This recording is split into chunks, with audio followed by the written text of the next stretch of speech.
Assalamualaikum warahmatullahi wabarakatuh. Bertemu di mata kuliah Strategi Manajemen. Ya, di pertemuan ini kita masuk ke pertemuan 1 ya. Mari rekan-rekan mahasiswa simak video berikut ini.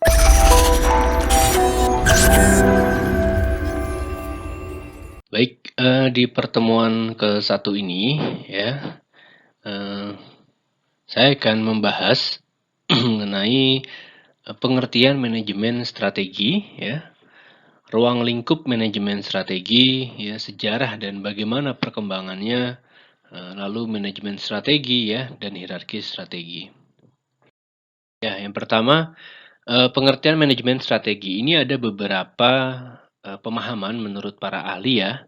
Yang pertama dari Hussein Umar, ya, mengartikan bahwa manajemen strategis sebagai suatu seni dan ilmu dalam hal pembuatan ya, atau merumuskan aplikasi ya dan evaluasi keputusan strategis antara fungsi ya yang memungkinkan organisasi untuk mencapai tujuan di masa depan. Nah, itu menurut Hussein Umar. Ya, selanjutnya menurut Robinson ya. Robinson mengatakan bahwa manajemen strategi adalah seperangkat strategi ya dan tindakan yang menyebabkan perumusan atau formulasi ya dan pelaksanaan atau implementasi rencana yang dirancang untuk mencapai tujuan organisasi. Nah, lalu yang ketiga ini menurut Nawawi ya, mengartikan bahwa manajemen adalah perencanaan berskala besar ya. Disebut perencanaan strategis ya atau disebut perencanaan strategis yang berorientasi untuk mencapai masa depan yang jauh atau disebut visi dan didefinisikan sebagai keputusan pemimpin tertinggi ya. Sebagai keputusan pemimpin tertinggi ini ya, atau keputusan yang fundamental dan pokok sehingga memungkinkan organisasi untuk berinteraksi secara efektif ya atau disebut misi dalam upaya untuk menghasilkan sesuatu ya, atau perencanaan operasional untuk menghasilkan barang dan atau jasa serta layanan kualitas. Optimasi diarahkan pada pencapaian tujuan atau disebut tujuan strategis dan sasaran atau tujuan operasional organisasi. Nah, dari ketiga pemahaman ini ya, pada prinsipnya manajemen strategi adalah suatu bisa dikatakan rencana juga ya, rencana ya untuk mencapai tujuan organisasi di masa depan ya. Nah, ini ada ruang lingkup manajemen strategi.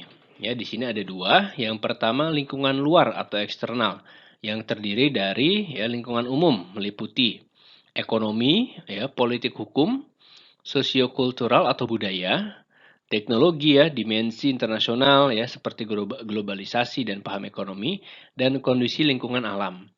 Nah, lalu selain lingkungan umum ada lingkungan khusus yang meliputi pemilik atau stockholder, ya, pelanggan atau customer, klien, pemasok atau supplier, lalu ada pesaing, suplai tenaga kerja, badan pemerintah, lembaga keuangan, media dan serikat pekerja. Nah, ini ruang lingkup yang pertama dari lingkungan luar atau eksternal. Yang kedua ada lingkungan dalam atau internal, ya, terdiri dari manusia. Lalu ada finansial, ada fisik, sistem dan teknologi, sistem nilai dan budaya organisasi. Nah, untuk mengukur dan menganalisis lingkungan ini digunakan analisis SWOT ya. Nah, ini dua macam ruang lingkup ya manajemen strategi. Nah, bagaimana sejarah dan perkembangannya? Nah, perencanaan strategik merupakan proses sistematis yang berkesinambungan ya melalui proses pembuatan keputusan ya dengan memanfaatkan sebanyak mungkin pengetahuan antisipatif ya, mengorganisasi secara sistematis ya, sistematis berarti benar-benar tersistem gitu ya, tertata, terstruktur berbagai kegiatan untuk melaksanakan keputusan tersebut dan mengukur hasilnya melalui umpan balik yang sistematis pula.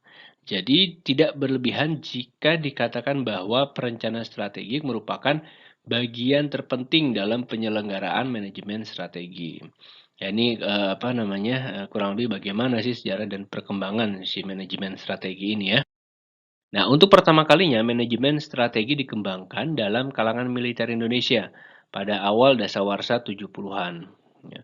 Guna mewujudkan suatu tatanan kekuatan nasional yang berperan melindungi keutuhan teritori serta kedaulatan bangsa dan negara.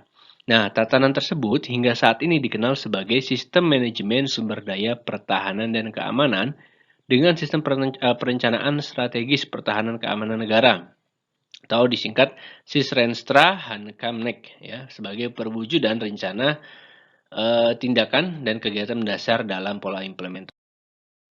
Nah, di sini ada hierarki strategi ya. Jadi bisa rekan-rekan mahasiswa lihat di sini ada kurang lebih 3 komponen ya. Eh, plus 1 ya ditambah SOP ya. Yang pertama itu ada kita bahas dari atas dulu ya. Strategi korporat ya perusahaan. Ya, bagaimana perusahaan ini melihat visi dan misi tujuan perusahaan ke depan ya. Berapa tahun ke depan yaitu peran perusahaan ya dalam mengembangkan bisnisnya ya, dalam memperbaiki ya beberapa elemen-elemen dalam perusahaan yang sekiranya bisa dikatakan dapat menjadi hambatan ya, yaitu bisa diaudit ya dengan melalui audit atau perbaikan-perbaikan ya yang berskala minor sampai mayor. Nah, itu strategi korporat ya, ini diisi oleh perusahaan secara keseluruhan ya. Yang kedua strategi bisnis dari perusahaan yang tentu mereka memiliki bisnis-bisnis ya yang dijalankan tentunya. Ada bisnis A, B, dan C. Nah, tentunya bisnis-bisnis ini ya tidak berjalan, sulit berjalan bahkan tidak mungkin jika tidak didukung ya. Oleh apa? Oleh strategi fungsional. Nah, disinilah peran termasuk peran penting ya strategi fungsional ini karena dia langsung pelaksanaannya ya sebagai pelaksana seperti itu. Di sini di strategi fungsional ada namanya produksi, bagian produksi. Dia memproduksi apa yang menjadi bisnis perusahaan itu ya. Dia memproduksi betul-betul diperhatikan bagaimana stok ya, manajemen stoknya dan lain sebagainya. Lalu yang kedua ada strategi fungsional bagian keuangan ya. Perputaran keuangan perusahaan ya, ini di-handle langsung oleh strategi fungsional bagian keuangan. Pemasukan, pengeluaran ya. Lalu ada strategi fungsional SDM, sumber daya manusia. Tentu ini menjadi bagian yang cukup penting ya. Karena perusahaan bagaimana ingin berjalan gitu tanpa ada SDM yang baik ya, tanpa ada SDM yang memang betul-betul memahami bidangnya gitu. Lalu ada pemasaran. Nah, ini penting juga ya setelah barang-barang itu diproduksi, tentunya bagian pemasaran akan melakukan strategi-strategi pemasaran ya untuk meningkatkan penjualan.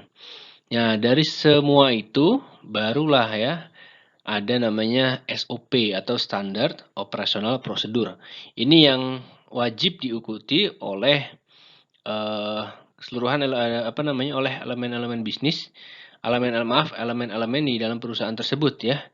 Bagian atau divisi-divisi ya, tentu ada SOP. Supaya apa? Supaya